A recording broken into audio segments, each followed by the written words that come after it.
What is up, everybody? We are back with some Final Fantasy VII Ever Crisis, and we are here to look at the new Sephiroth Limit Break banner for the 1.5 anniversary and ask that question, should you pull on this banner? Now, some things first. Again, if you're new to the channel, you like what you see, hit the subscribe button, follow along with what we do here. Hit that like button, comment down below your thoughts on this banner. Do you agree? Do you disagree? Is there something I missed out on? Did I maybe put too much stock into something? You know, throw that down in the comments. Let's get that conversation going, because that could help other people make that decision too. Another thing to know is, I always have said that if there's that certain character that you like, that is, you know, you have to have everything for that character, then if you can pull up to the costume, and you can guarantee you can get the costume, then pull for that character. You know, if you're not really worried about the meta of the game, like the min-maxing, all that kind of stuff, then yeah, that's kind of what you want to do there. Just pull for that character. This is more designed for those that are trying to, you know, get the most bang for their buck, trying to build their team the best, all that kind of stuff, or build their team around what is needed. So before we get into the stats and whatnot of the new banner, let's just look at the look of it first. Because for some people, yeah, looks are kind of a really important thing with this. Now, again, you can use the cosmetics of other items to cover up these if you don't like the looks but you like the stats. But I do like to look at the looks of these. So at first glance, the costume looks really nice. I do like the overall design of it. It kind of reminds me a lot of the Bahamut gear, even though it's supposed to be designed around Odin. You got this little like snake type band in the back of the, or on the, like a headband. Crescent moon earrings. Got the snakes on the, well, snake-like looking things, or actually they could be horns. Maybe like the Odin horns on the bracers here. This half breastplate. Got the pauldrons. The black nails, both on, by the way, both fingernails and toenails. It kind of has a Kuja look to it. But it looks really cool. I like the color mix. The black on silver on gold, I think really looks really well. You've got the like scale reptile pattern down the coat, which I think really fits the overall design really well. The sword looks awesome. I like the red fading into blue. The design of that looks really good.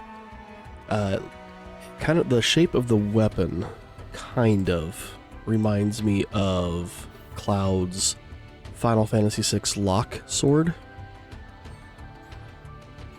It's not exact, but that shape kind of reminds me of that. Kind of looks like a dagger that's been elongated into a sword. But I think overall these go really well together. There's been a few weapons recently where I really felt like, you know, the weapon looked great, the outfit looked great, but it did not look like the weapon went with the outfit. This is one of those where I really do feel like the weapon and outfit do fit together. Of course, we have to have, you know, all the belt straps. Why not? It's a Final Fantasy character. That's almost a requirement anymore. With that tattered end to the inside of the coat, or the, I guess it's not the inside of the coat, it's more like a skirt type clothing. The tatteredness to it looks really awesome. I think it adds a nice effect to it.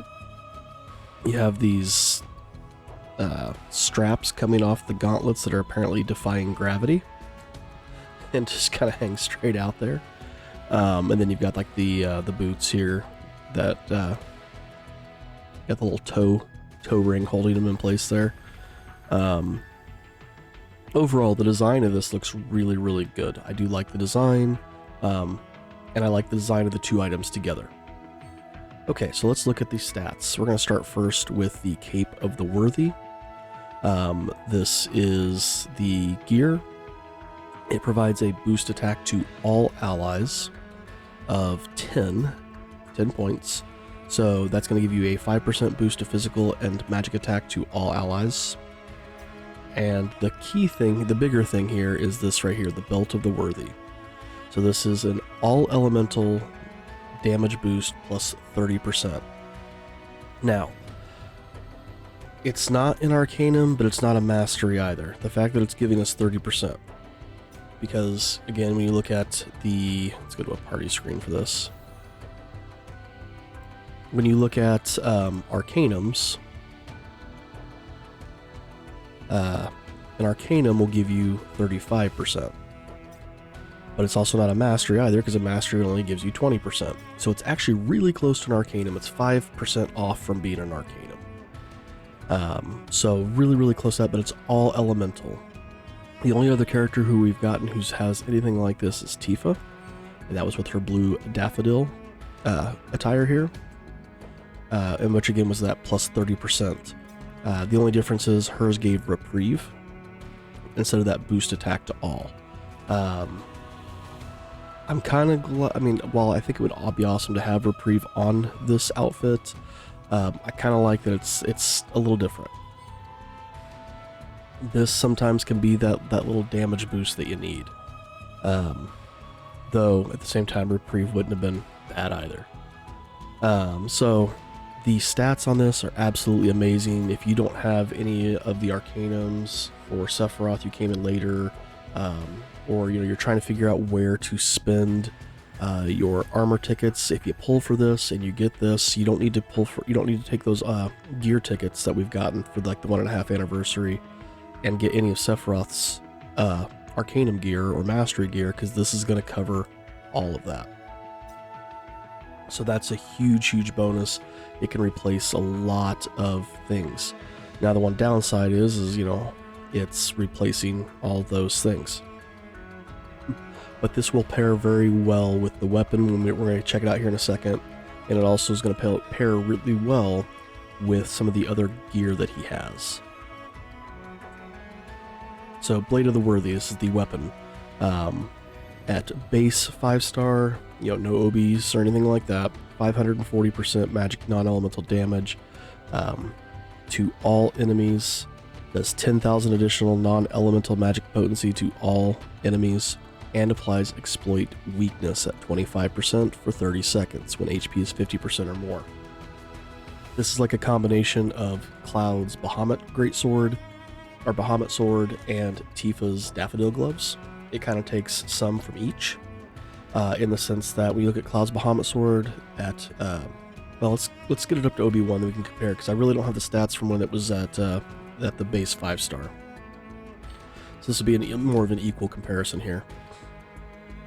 So it's going to let's look at the R. We can look at the R abilities here in a second, but looking at this, so 650% magic non-elemental damage to all enemies at OB1, 20,000 additional damage, again magical non-elemental, and that exploit weakness is at 25% for 35 seconds.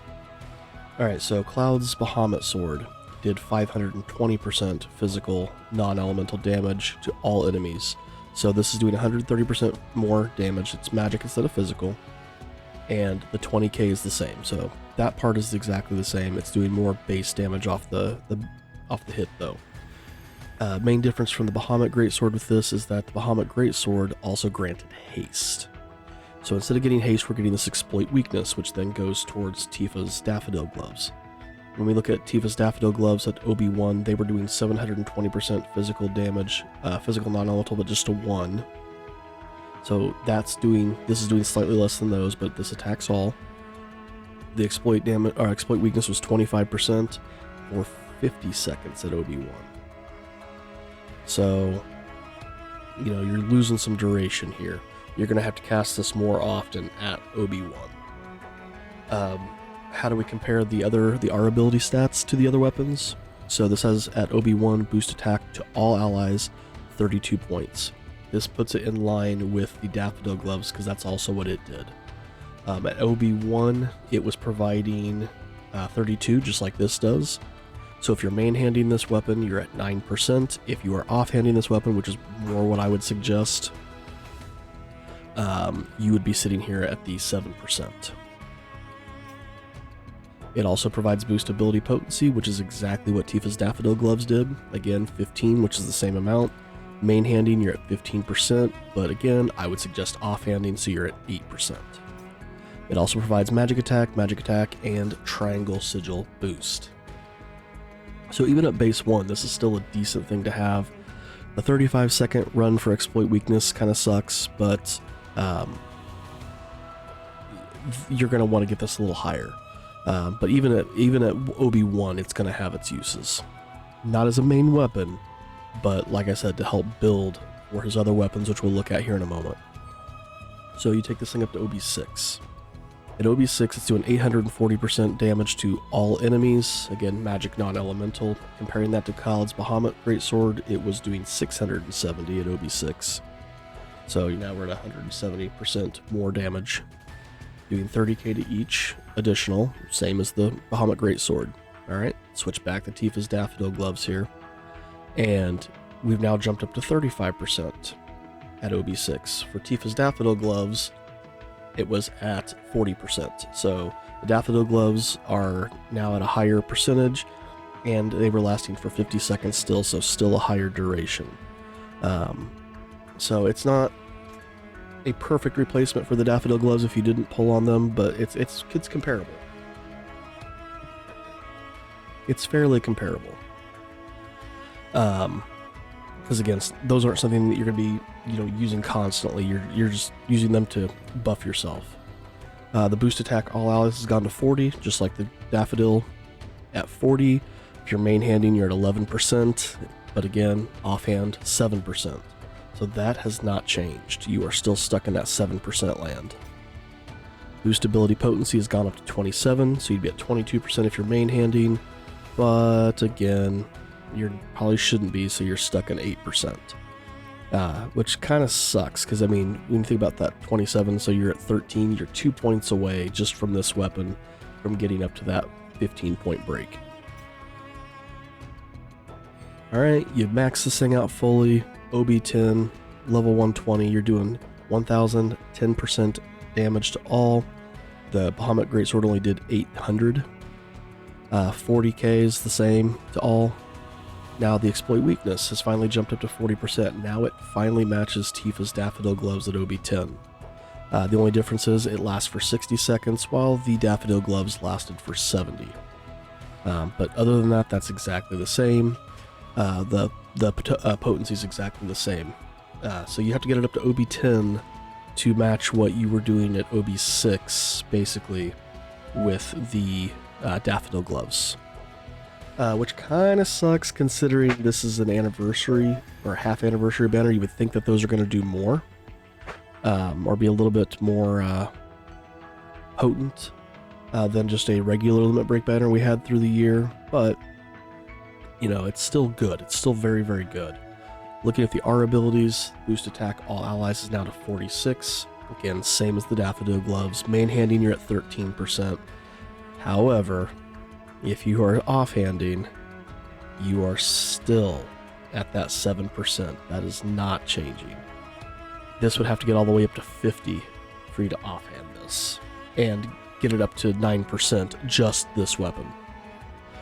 So that kind of sucks, because you're looking at the fact you're losing 6%, but you can make it up with other weapons. The boost ability potency is at 39, again same as the Daffodil Gloves. Main handing, you're at 30%. Offhanding, you're not still stuck in 8% land anymore. You have jumped up, because you're at 23, you have jumped up to the 15%. So, you're at 39, so you've jumped up to the 15%, which is awesome. That's a good boost right there.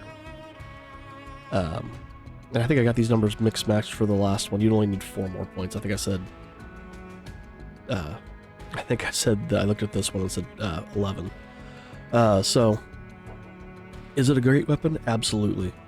If you're somebody who mains Sephiroth a lot, this is an amazing weapon to have, especially with the gear, and I'm going to explain why.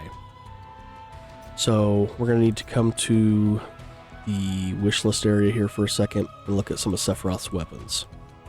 So what can this be paired with to really take advantage of that exploit weakness and his outfit? I mean, sure, you've got things like the edged wings. Let's see, an EB, where are the edged wings at? They're there. Which, I mean, yes, this would be a huge boost to ice damage and all that. When you throw that exploit weakness on here and you're hitting 800%, that's going to do a ton. However, where it's really going to shine is with some of his newer weapons. Like, yes, you could mix it with Dark Heavens, same deal. You know, his straight elemental weapons. You could mix it with even like the prototype Crimson Blade, and it's going to do some decent damage there. The Radiant Edge, not so much, but it's when we start getting here to the Tempest, to the Blue Bramble, and the Withering Blaze that this thing is going to really shine with those weapons. So having that all elemental, almost arcanum, mixing with his the Blade of the Worthy, you're giving yourself that exploit weakness if you're carrying the Withering Blaze here. So you're not having to stop to debuff, because this debuffs and attacks at the same time. Yes, it's 100% less, damage than like the Dark Heavens or the Edged Wings, but you're also lowering a resistance at the same time. That is going to make up for that damage there. And because you're going to be constantly casting this in between your Blade of the Worthy casts, you're going to be building up that fire resist decrease while you're applying that 700% damage. This is going to mix extremely well with that. So right there, that makes him a superb fire attacker. When you look at the Blue Bramble, this is one that's doing earth resist decrease, and this is one that just straight goes to high right off the bat. It's not like the Withering Blaze where it's 100 or low to high. This is straight just high on that first cast at OB10 and still doing 700% damage like the Withering Blaze. Absolutely amazing here. So that really, really helps with that. And the fact that this, his Blade of the Worthy is doing a boost attack, it works well with physical and magic. So even though these are both magic, it still pairs well with it because it's boosting from the attack side of things. So you can get that extra little boost layer there. So you're just constantly slamming this until you need to go back and cast Blade of the Worthy, and then you're slamming this one again. And this one won't need to build up as quickly, or build up over time like the Withering Blaze will. And then that brings us to the Tempest, which honestly is kind of the same deal, where if you got it to OB10, 700%, water resist, high to high right off the bat. This is a physical weapon, but again, Blade of the Worthy and that outfit provide attack, not physical attack or magic attack. So because it's the attack stat, it does both, even though it's like at half potency. You can then boost these other stats with weapons, and then have the attack there to give that slight little boost. So these three elements right here are where Sephiroth's really going to shine at this point. Being able to be the debuffer and DPS at the exact same time is absolutely awesome. And then you could throw in a secondary DPS debuffer, or maybe your healer can have a debuff, has one of the debuffs where it lowers like the physical defense or magic defense, and then you just have another straight just DPS in there. You could do a ton of damage with this. So this is an awesome setup and gear. When you compare that to Tifa, for example, one of the benefits that Sephiroth has over Tifa was that when you look at hers are just straight damage. So when we were looking at the boost, the exploit weakness with the Elemental Arcanum type outfit thing, where it's the all elements, when you look at her shell knuckles, yes, it does a ton of damage, and when the HP is 70% or more, it does that 1.2 times more damage. She is not debuffing. When you look at the Feathered Gloves, this is one that was increasing her water damage. Well, if you're using the Daffodil Gloves, you're not going to be using that because you have no way to do the water damage. You'd use these instead. This boosts her M attack, but again, you're not lowering that water resist to help everybody out. You had her Holy Flame Gloves, which were just straight elemental. You've got the Lightning Gloves here that are, again, it's an all elemental thing, but No way that it's casting a debuff. So that's one advantage that Sephiroth is going to have over Tifa with her exploit gloves, is that he can actually debuff the enemy while providing solid damage, at least in those 3 elemental categories. Now, this is a strong banner to start the 1.5 anniversary off with. We have this banner through April 9th. So, do you pull? If you did not pull on the Tifa banner, I would say this is a really, really good banner to pull on. However, I would wait until we see all 4 banners. Unless you just got a butt ton of crystals, this is something I would wait until you see all 4 banners, because they typically will start with a really strong banner, try to bleed a lot of crystals. They'll do 2 okay banners. Again, solid banners, but not nearly as good as that first one. And then that last banner will sometimes be that just huge, big banner. Where you're like, oh crap, I should have held on to my crystals. I don't have enough to pull on this one now. I would suggest waiting until all 4 banners are out. If you're somebody who doesn't have unlimited funds, you're not that whale or something like that, I would wait. And then make that decision. Do I think this is a banner that I'm going to pull on? Probably towards the end, yes. My guess is I'm going to be pulling on the Tifa banner, because we know we're getting a Tifa banner, we're getting an Angeal banner, and we're getting a Zac banner. Vincent. We're getting a Vincent, an Angeal, and Tifa. I'm assuming Tifa's last. Vincent and Angeal will probably be one of the next, will be one of the middle 2. So I'm going to wait until I see what that final banner looks like. If you do pull on this banner, my suggestion is to pull till you get this thing to OB6. It's a solid spot to be. Again, OB10 would be great if you've got a way to get it there. But OB6 is what I would be aiming for. And again, get the costume. When you look at the stamp card itself, it's kind of like that standard stamp card.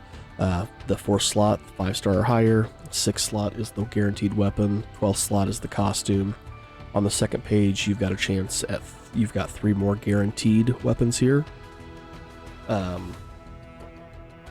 So that right there would get you to OB3, and you gotta hope for 3 more through luck through those first 24 stamps. I would not go into the EX page unless you're still trying to chase it. However, this is where weapon parts come in handy. This is why you try not to spend weapon parts, if at all possible. Hitting the wrong page. There we go. It's like for Sephiroth, I am at 286, so if I got that thing to OB5, I would just need to throw, the 200 crystals at it. I try to save these weapon parts for limited weapons, like if I just miss getting that mark that I wanted to get to boost it up, or again, like we hit that guild battle and I'm at OB5 on a weapon that would really help if it's OB6 and I can't guarantee I'm going to get it, I might do it then. But I try to hold on to the weapon parts for things like that. But yeah, that's kind of my analysis of that. The other thing I haven't talked about is the death penalty. Vincent's ultimate weapon. Let's see, let's go to the exchange here. Medals, ultimate medals. So, that's still the wrong one. Nako Gem, there we go. So the death penalty does, let's max here, 2,000 physical magic non-elemental damage to a single enemy and applies amplify physical damage to all allies. Their ability damage for their next command or ultimate command ability is increased by 40%. You're going to want to time this thing. Basically, you want to quickly throw out all buffs, debuffs that you're going to be able to do. You then throw this thing on as quickly as you can, because it's going to last for 60 seconds, yes, but the moment they cast that command or ultimate command, this goes away. Doesn't matter how much time's left. Same thing for the magic. So this is one where you want to get all the buffs, debuffs, throw this out, and then do that next hit, which in theory is going to do a crap ton of damage. Again, 40% extra damage is huge. So that really helps with that. It does provide boost ability potency of 20, so giving that 15% to physical and magic damage, and the stream phase ATB boost of 25. So when a stream phase is activated, this is anytime you get that little bar above the boss that's moving across. I don't know if it counts for the sigil phases, but at least like when they're gearing up to do an attack, like for example when you're fighting Shiva and she's going to do Diamond Dust, or Ifrit's going to do Hellfire, those are stream phases, and you'll automatically get +3 to your ATB when those happen. Which is a cool thing. It gives you that quick little boost, like, you know, if you're trying to, do some extra damage, that's going to help out with that. Solid weapon. It's a great, if you're somebody who, mains Vincent, this is kind of a good thing to have for Vincent. I don't really use Vincent all that often unless I'm doing like an earth battle where I need earth abilities typically. So for me, it's kind of one of those, if I do end up pulling on the Sephiroth banner, which unless the Tifa banner burns me and the Angeal and Vincent banners are that much better, I'll probably be pulling on Sephiroth. And if I luck into this on the way, cool. If I don't, whatever. I was bummed I did not get the Tifa one. Just could not luck into it, and with where I was at with crystals and on that stamp card, I was not going to be able to pity out. I am hoping that we eventually get a thing where we can, like, it's like a reawakened, not necessarily specifically for this, but like you can get where we had before, where the first anniversary, where they gave us 2 choices. I could like put them towards this. That'd be awesome. But we'll see what happens when we get there. But that's my analysis of this banner, guys. It is a solid banner. It's honestly a really, really good banner, especially for somebody who mains Sephiroth. But with how the anniversary banners work, I would be leery to pull right away on this and burn through all my crystals until we see what's coming. So for me, especially since this is going to be here all month, it's going to be all the way to the beginning of April, I would wait till we see what that Tifa's, until that final banner, like I said, which I'm assuming is going to be Tifa, is going to be. But it's a solid pull for sure. So that's my analysis there. Let me know down below what you think about this banner. Again, subscribe if you're not already, all that great stuff. Thanks for watching, guys, and we'll see you in the next one.